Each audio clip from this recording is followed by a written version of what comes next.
Jai Hind everyone. The topic of today's chapter must be very dear to a lot of people's hearts. And when I tell you what it is actually about, you will all agree with me, I guess. It is tea. Yes, our very dear friend chai. Well, is tea just a beverage for us or something that merely acts as an alarm clock for many of us in the morning? I believe no. It is way more than that. It is more like the dear friend of yours, who is always there to lend an ear to your worries and woes and absorb them all like a sponge. A nice, comforting, steaming cup of tea, and this world is a better place all over again. Right? Well, India has quite a few places that produce world class tea. And today we are going to read about tea from Assam, which also happens to be the third and the final installment or part of Glimpses of India from your textbook, First Flight. Right? So let us all then begin with the chapter, children. Part 3, Tea from Assam. Pranjal, a youngster from Assam, is Rajveer's classmate at school in Delhi.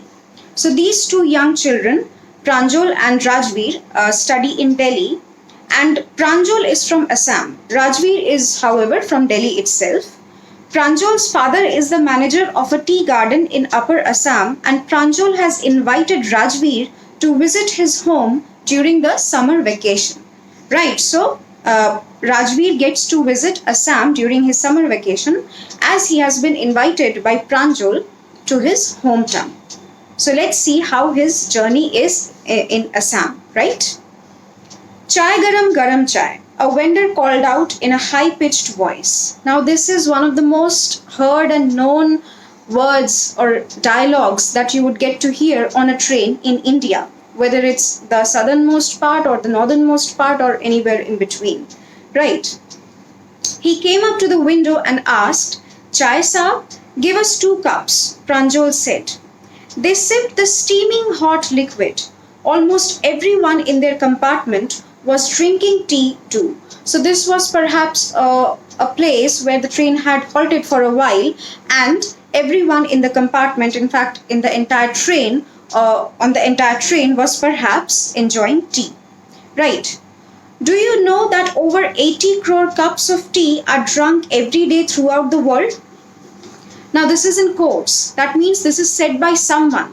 So, who says this? Of course, you might be thinking before you go to the next 2 words that it is, of course, said by that child, that kid who actually hails from Assam, a place that is primarily known for tea, for producing world class tea.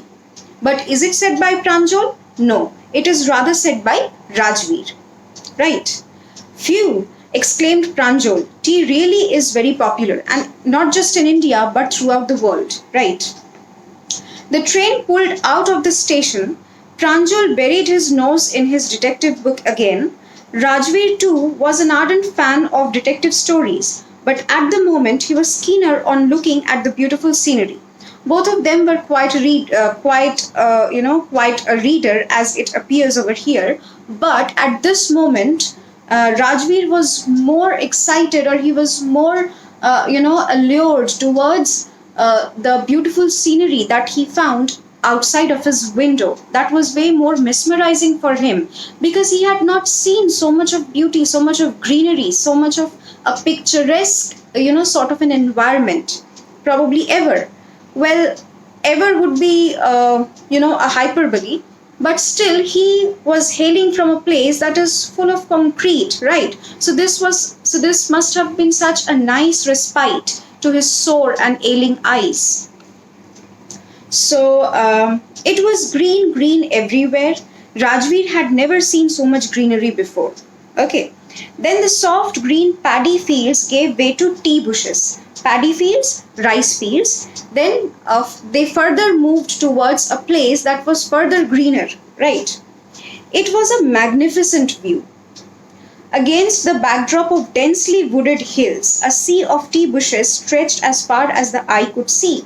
So densely wooded hills over here means, the hills were covered with trees. They were all green. The hills were all green as well. Dwarfing the tiny tea plants were tall, sturdy shade trees, and amidst the orderly rows of bushes busily moved the doll like figures. So, dwarfing the tiny tea plants means, the tea plants are already quite small and tiny, they aren't that tall. So, and in between of those tiny tea plants were those sturdy and tall and strong trees. So against them, or right, adjacent to them, the tea plants appeared further tinier, and amidst the orderly rows of bushes busily moved doll like figures. So what, who were they? They were nobody but the tea pluckers, right? In the distance was an ugly building with smoke billowing out of tall chimneys. Now, to set a juxtaposition to the beautiful scenery, and also this is also one of the realities of our life. Buildings emitting out smoke, factories, right? Hey, a tea garden! Rajveer cried excitedly. Here, cried means he exclaimed excitedly.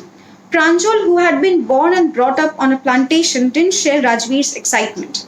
So, though it was a very beautiful sight to have witnessed, but to Pranjal, this was so much. This was such a customary thing for him. This was such a commonplace thing for him. His eyes and his psyche was used to seeing all that beauty because he was born and brought up over there. But to Rajveer, this was all very new. Oh, this is tea country now. Tea country over here means this is the place where the tea plantations now properly, formally begin. He said, Assam has the largest concentration of plantations in the world. Right? Now, this is said by Pranjal, of course. You will see enough gardens to last you a lifetime. So, they will sort of be etched in your heart and in the memory of your mind forever. You will see so much. You'll get to see so much of that over here. I have been reading as much as I could about tea, Rajveer said. So he actually did his homework before coming to a place, before visiting a place that was primarily known for producing tea. No one really knows who discovered tea, but there are many legends.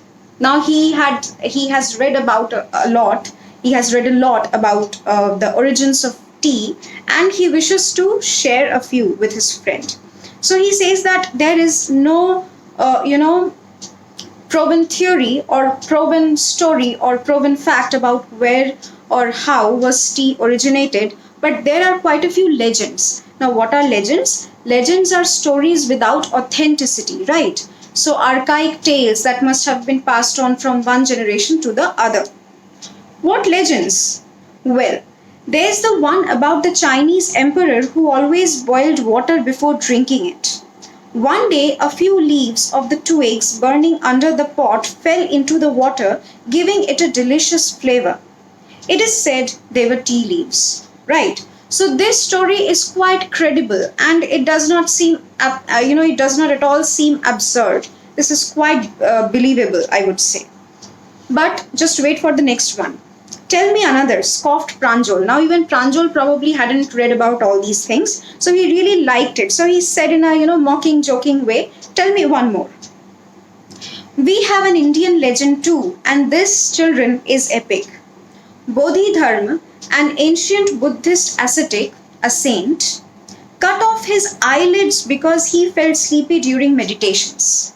Now, till here, again, it is still all right. Now, these ascetics and these saints would perhaps do anything. The ones who are, the ones who are into their meditations and all so very deeply, they would perhaps do anything, even the unbelievable things, to make their meditations a success. So, till here, it is all right that he perhaps cut off his own eyelids so that he does not fall asleep during meditations. But now, see what comes next.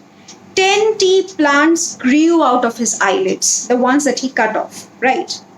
The leaves of these plants, when put in hot water and drunk, banished sleep away. So, drove sleep away. So, this is again one of the legends that he shares with his friend. Now, some facts. Tea was first drunk in China, Rajveer added, as far back as 2700 before Christ. That's a lot of time. In fact, words such as tea, chai, and chini are from Chinese. Tea came to Europe only in the 16th century and was drunk more as medicine than as a beverage. Now, as I introduced the chapter, the way I did it, I was very clear that it is not just a beverage. It is, it stirs you up. It sort of wakes up that sleepiness that you have deep in your heart. So it sort of shakes you up and wakes you up. So it is quite believable that it must have been used as a medicine more than a beverage, right, in Europe. The train clattered into Mariani Junction. Right, so clattered means it, came to a halt with a rattling sound, with a rattling jerk. The boy collected their luggage and pushed their way to the crowded platform. So they have reached their destination. Pranjol's parents were waiting for them, so they were being waited by their parents so that they could pick them up. Soon they were driving towards Thekiabari, the tea garden managed by Pranjol's father. So Pranjol's father, as it was there right in the beginning, was the manager of a tea garden in Upper Assam, in Thekiabari, of course. An hour later, the car veered sharply off the main road. Veered means it changed direction. It sort of turned or moved sharply off the main road. They crossed a cattle bridge and entered Thekiabari Tea Estate. They have entered that zone where nothing else grows but tea. On both sides of the gravel road were acre upon acre of tea bushes, all neatly pruned to the same height. Same height. So pruned over here means trimmed or cut, right? Groups of tea pluckers with bamboo baskets on their backs, wearing plastic aprons, were plucking the newly sprouted leaves. And this is again one of the most common sights that you will find in a tea garden, in a tea plantation. So Pranjol's father slowed down to allow a tractor pulling a trailer load of tea leaves to pass. Now the teas were being plucked at that time, so as and when they were being accumulated, trucks were carrying them out of that place. So Pranjol's father slowed down and allowed a tractor to pass by, to move by. And what is a trailer load? So a trailer is a vehicle, usually a two-wheeled vehicle that is towed by another vehicle for carrying some goods. So here, what is the goods? Of course, the tea leaves, right? This is the second flush or sprouting period, isn't it, Mr. Barua? Rajveer asked. It lasts from May to July and yields the best tea. Now again, he shows off a little the fact, or probably he was simply excited to share the fact that he knows a lot about tea and that the facts and figures related to tea. So he shares one more fact, and he knows about it, that this is the second flush or sprouting period. So in a year, probably there are two sprouting periods where tea leaves are plucked, and this period that he is talking about lasts from May to July, and they yield the best tea. They produce the best, quality tea. So what does Mr. Barua say to this? You seem to have done your homework before coming, Pranjol's father said in surprise. So he must have been really very happy to have heard a youngster being, so very excited and also knowledgeable about something that is quite out of his course, right? Yes, Mr. Barua, Rajveer admitted, but I hope to learn much more while I am here. So all the knowledge that he had acquired was all bookish, or he must have he must have had a rub with them on the internet. But then if he's there right in Assam, then he will get to know a lot more about tea, because that was the place that is known for nothing else but tea, right? So here we end with the third part of Glimpses of India, and I hope the chapter was helpful to you and also clear to you. Thank you.